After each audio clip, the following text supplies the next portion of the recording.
Gandang araw, gandang tanghali, mga friends. Kakain tayo ng tanghalian. Ito, madaming niluto ang asawa kong 4 eskina, carrots, at ano nga ni daddy, nalilimutan ko lang ang lagi. Uy, ito, karne. Ano nga nin tawag mo? Kalderetang, babski at kambing. Ayan. Kaya naman ang pagkalimot ng Inday, Tigresa. Uy, friends, alam niyo meron akong kwento sa inyo. Historical fiction. Pag sinabi palang historical, ay yung event, yung pangyayari, ay tunay, history yun. Pag fiction, i-introduce mo doon yung para bagang may character doon na nagsasalita. Yun ang side ng fiction. Pero totoong nangyari. Kaya, ang gusto kong ikwento sa inyo ay tungkol kay King Henry VIII of England. Yan. Si King Henry VIII of England pala, naka-anim ng asawa. Ang gandang kwento nun. Gusto kong malaman ninyo dahil nakakaano na yung kain ka ng kain, wala ka namang natututunan tungkol sa history, tungkol sa paligid mo, tungkol sa nakalipas. So, ang ikikwento ko sa inyo tungkol kay King Henry VIII. Okay? Ayan.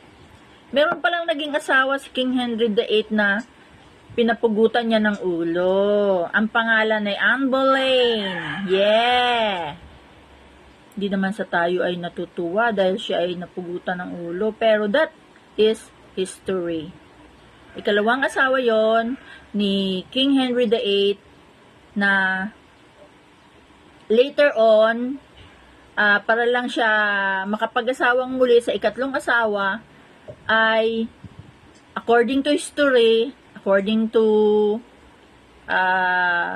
the book, ay ginawa ni King Henry VIII ng mga allegations, halimbawa adultery, sa 5 yatang lalaki including his brother na hindi naman totoo. Pinatotohanan naman na hindi totoo yon. Kaso mo, kaya gusto lang ni King Henry VIII na siya magkaroon ng third wife, syempre nilagyan niya ng ganong kaso, allegation of adultery, etc., etc. Pinapugutan niya ng ulo yun, si Anne Boleyn. Pero alam niyo mga friends, ako'y mahilig sa books. Ano sabi ko sa inyo? Merong kwento tungkol kay Anne Boleyn na ang author ay si Nora. Nora, N-O-R-A-H. Na ang title ay The Concubine. Diba ang meaning The Concubine ay sa Tagalog ang kabit, ang ibinabahay. Diba? So, ayan, kain muna tayo bago natin ituloy ang lahat, tanghalian. Ayan. Ang anak ko'y nagtakla-takla. Ang talino ba yan nun? Parang naiintindihan niya ano po. Special child ko po yun. Gago niya. Ngayon, alam ninyo mga kaibigan, nung daw pong pinagutan ng ulo, tinanggal yung ulo ni Anne Boleyn,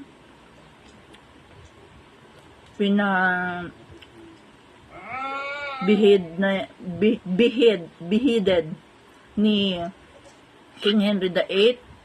Nung itinaas daw po nung isang lalaki yung ulo na yun, gumagalaw-galaw pa daw po yung bibig ng pobreng Anne Boleyn. Kakalungkot. Ano po? At saka pati pala po, ang dahilan pala po, kaya po niya pina-execute po yun, execution of Anne Boleyn, dahil pala po sa gusto po ni King Henry VIII na magkaroon ng anak na tagapagmana, syempre lalaki. ng kanyang trono. Ay ang naging anak po ni Anne Boleyn ay babae. Babae ang kanyang naging anak, kaya siya ay naghanap ng magkakaroon siya ng anak na lalaki. At ang kanya pong next na naging wife ay Lady in Waiting. Lady in Waiting po doon sa palasyo. Yan. Kumbaga sa kilala pa rin naman ni Anne Boleyn. Yun po, mga kadahilanan. Marami po mga kadahilanan kaya po siya ay ginawa ng mga aligasyon, ganyan, mga kadahilanan. At alam po ninyo, mga kaibigan, yan pala pong si Anne Boleyn ay may kapatid. Ang pangalan ay Maria Boleyn.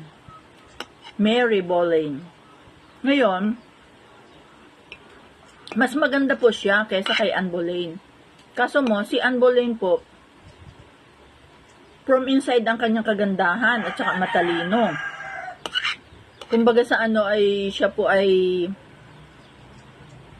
talagang si Anne Boleyn po ay ginamit niya yung kanyang katalinuhan at kanyang karunungan sa buhay na siya ay maging malapit sa hari para maging asawa ng hari. Pero sabi ni Anne Boleyn, bakit kaya ang tawag sa akin itong hari na ito ay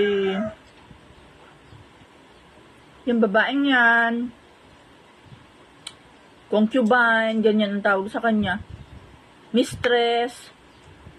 Kumbaga sa mga disrespectful names ang binibigay sa kanya, yung mga hindi kagalang-galang ng mga tawag. Kabit, di ba yung concubine, mistress, kabit, di ba? Ang gusto talaga ni Anne Boleyn ay itawag sa kanya ay reyna ko. Yan, ang aking reyna. Pero hindi po siya tinatawag ni King Henry VIII na reyna niya. Hindi po. Yung mga hindi kagalang-galang ng mga tawag sa kanya. Hindi po nakakatuwa. Kaya malungkot. At alam po ninyo, yung kapatid niya, si Mary Boleyn, yun po yung nagkaroon ng 3 anak. Sa panahon ngayon ay may siyempre, from generation to generation, may mga apo na yun, anak, etc. etc. Doon pala po, sa Mary Boleyn na yun, doon pala po, may kamag-akadugo si King Charles III, yung hari ngayon, at saka si Lady Diana. Sa both sides pala po, ay si Mary Boleyn pala po ay kadugo po ni Lady Diana at ni Prince Charles noon. Kaya yan pong si ito pong magiging hari natin na kasunod, ito pong si William ay dugong-dugo po ng Boleyn. Yan po. Kaya po, maganda po ang kwento. Kayo po yung magbasa ng mga history books. Kahit sa Pilipinas, magbasa kayo ng history, kahit sa ibang bansa, ang saya pong magbasa ng libro. Okay po? Kumain na po tayo dahil hindi po ito mauubos.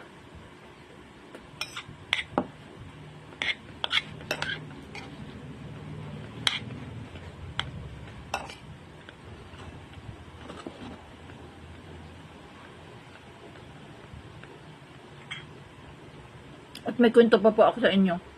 Yan pong si King Henry VIII, po.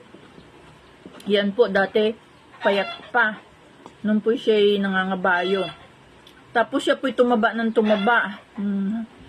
Habang siya po ay nagkakaroon ng power, tumataba po siya ng tumataba. Hanggang siya ay maging 400. Hindi ko maintindihan kung kilos yun o pounds. Basta ang taba po. Ngayon, siya po ay sa katabaan. Nung po nagkaroon ng aksidente yung kanyang kabayo, siya po ay nadusmo. Nahulog. Nasugatan po ang kanyang paa. Nagkaroon ng sugat yung kanyang binti. Yun na po ang simula ng pagkakaroon niya ng mga ulcers doon. Ang kahulugan po ng ulcer ay mga butas-butas doon. Mga sugat-sugat. Nung panahong yun. Baka po yun ay diabetes sa ngayon.